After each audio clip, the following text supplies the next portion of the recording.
ओम नमो भगवते वासुदेवाय। श्रीमद्भागवत प्रथम स्कंध 13वां अध्याय। विदुर के उपदेश से धृतराष्ट्र का गांधारी के साथ हिमालय गमन।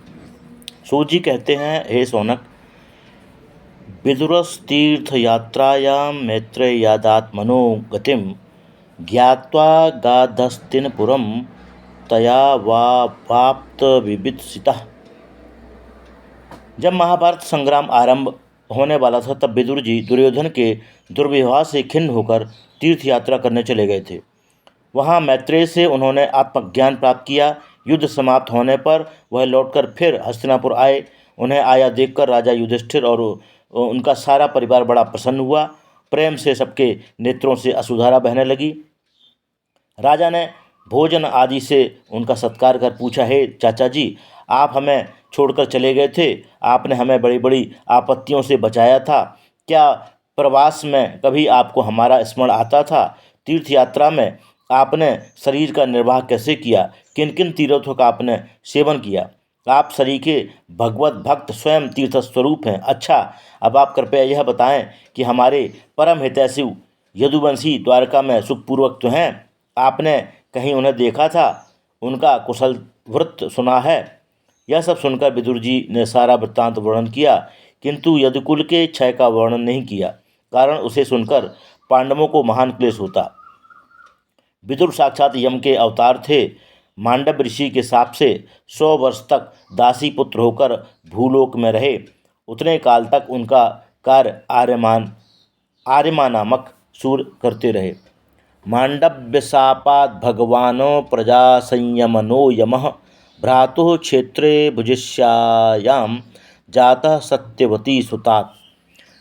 फिर वे अपने भाई के कल्याणार्थ तत्व ज्ञान का उपदेश करते हुए कुछ काल तक वहीं रह गए। इनके आ जाने से राजा युधिष्ठिर भी प्रेम से राज्य का पालन करने लगे। एक दिन एकांत में विदुर जी ने राजा धृतराष्ट्र से कहा, हे राजन, आपको मृत्यु भय उपस्थित होने वाला है, जिसकी संसार में कोई प्रतिक्रिया नहीं है। जिन पांडवों को आपने अग्नि में जलाया, विष दिया, सभा में जिनकी पत्नी द्रौपदी को अपमानित किया, उनके दिए हुए अन्न से संरक्षित इस जीवन से क्या लाभ? आप शीघ्र घर से निकल जाएं।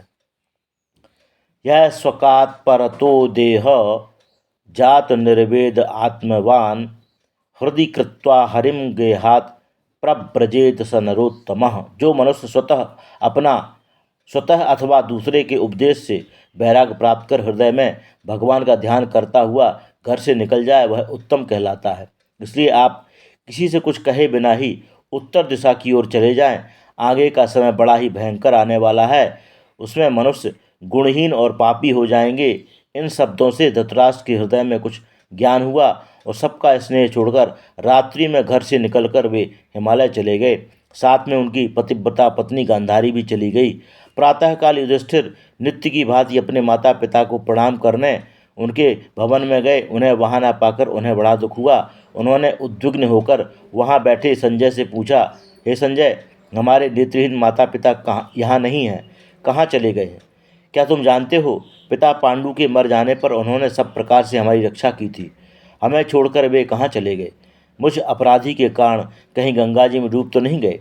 यह कहते हुए दुखित हो वे रोने लगे। संजय ने कहा, हे राजन, मुझे कुछ भी पता नहीं है कि वे कहाँ गए। उसी समय देवर्षि नारद जी तुम्बरु गंधर्व के साथ वहाँ आ पहुँचे। युधिष्ठिर ने नारद का पूजन बड़े दुखित मन से किया और रोते हुए कहा, देवर्षि, हमारे माता पिता ना मालूम कहाँ चले गए हैं, आप उनका पता बताएं। नारद जी बोले, राजन, शोक मत करो, सारा जगत ही काल के अधीन है। वह मनुष्यों का संयोग वियोग कराता रहता है। जो स्वयं ही काल से ग्रस्त है, वह भला दूसरों की क्या रक्षा कर सकता है? मेरे बिना वह कैसे जीवित रहेंगे, यह चिंता तुम छोड़ दो। धृतराष्ट्र अपनी पत्नी गांधारी के साथ हिमालय में ऋषियों के आश्रम पर निवास कर रहे हैं। वहाँ वे कुछ भी खाते नहीं, केवल जल पीकर रहते हैं। उन्होंने इंद्रियों को जीत लिया है। इस समय वे समाधि में स्थित हैं। तुम उनके मार्ग में विघ्न कारक न बनो। आज से 5वें दिन वे शरीर छोड़कर भगवान के लोक को चले जाएंगे। उनकी पत्नी भी उनके साथ ही सती हो जाएगी। विदुर भी इस समय वहीं पर हैं। वे भी तीर्थ यात्रा में चले जाएंगे। तुम सब किसी प्रकार की उनकी चिंता न कर राज का पालन करो। नारद जी यह कहकर वहाँ से देवलोक को चले गए। नारद जी के वचन सुनकर युधिष्ठिर ने शोक का परित्याग किया और राजस पालन करने लगे। श्रीमद् भागवत कथा साप्ताहिक के प्रथम स्कंद का 13वां अध्याय समाप्त। कृष्णाय वासुदेवाय हरये परमात्मने प्रणतक्लेशनाशाय गोविंदाय नमो नमः।